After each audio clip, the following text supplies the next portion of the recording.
So, as part of this drive, we've been through several states, 11. uh, some big cities, and it was appalling to me. It was not shocking, just made me shake my head. How many of those uh, highway systems were under construction?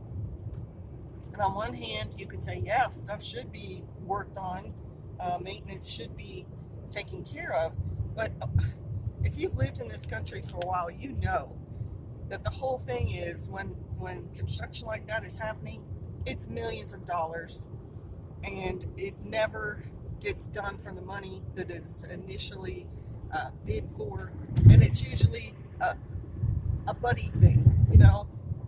Your friend is on some city planning commission or the Department of Transportation something or other, and the person who ends up doing the construction is their friend or an acquaintance, and it's the same bunch of cronies, and they're handing out public money and making each other rich with it.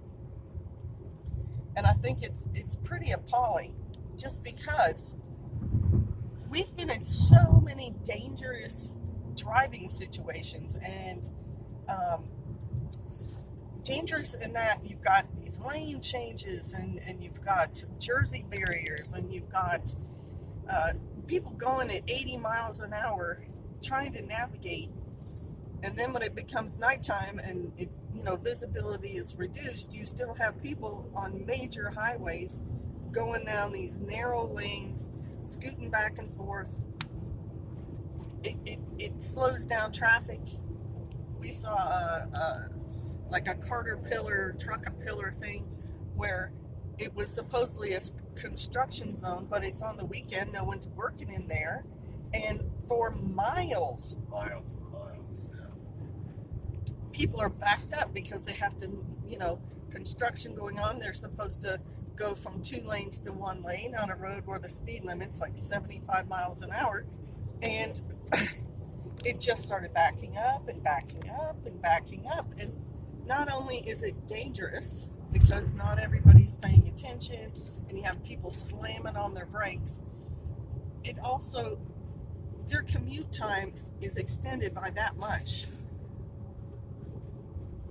They probably give themselves, I'll be home in 40 minutes. They tell their wife, I'll be there in about 40 minutes or something. And then they get backed up in something like that, and 20 minutes after that, then they walk in the door. The kids are already having a bath, dinner's cold. The person expecting them is, well, what happened to you and why are you so late, and blah, blah, blah, blah, blah. You know what I mean? It just increases stress. And so we were talking to a clerk in one of the gas stations, and just about, I forget what we were talking to him about, maybe the prices or something, but we agreed that it is intentional that things are not working as well, and that there are red cones all over cities, and in the highway construction, the commuters are slowed down and endangered and all that other stuff. So for 65 miles. Okay, hang on a No, minute. you're fine. So that's also, I think, the thought behind those stupid phone answering systems where press 1 if you want to do this thing, press 2 if you need to do this thing.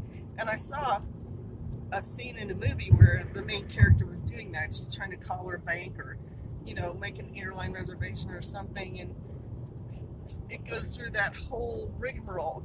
It's to save money, so you don't have a human answering the phone, but the human can answer your question and get you taken care of so much faster. Oh, dear. Oh my goodness, that is a big deer. It's running across the road in the middle of the day. Ate enough corn for this morning, went to go lay down. Yeah. I was talking about the phone answering system taking that much longer than a human being, and by having 15 people on hold waiting for that phone system, it's frustrating. And the people who, all the businesses that decided they were going to use that way of answering the phone, don't care. Or the gas when you get gas. Look, Let me put my card in. Let me select the gas I want and pump my gas. Do you want this? Do you want that? Do you want this? Do you want that? Press this, press that, press that. I just want gas. It's a pretty simple equation. I don't want to answer your questions. I don't want you to ask me if I want to donate to something. If I want to donate to something, I'll do it. What else did I ask you? Do you want a car wash? No, I don't want a car wash. I want to get gas and I want to be on my way. All of that stuff is designed to annoy us and bring our stress levels up. And I don't like it. I just don't like it. Me no likey. Right? I don't like it. And I know there are lots of people whose jobs are to work those construction jobs, but they're in danger. They're the ones that get hit by cars with just a line of red cones separating them from somebody going 80 miles an hour, That would be me. right? I'm going 80. Not me that hits workers. When the speed limit is 80. Well, the speed limit is 75. Right.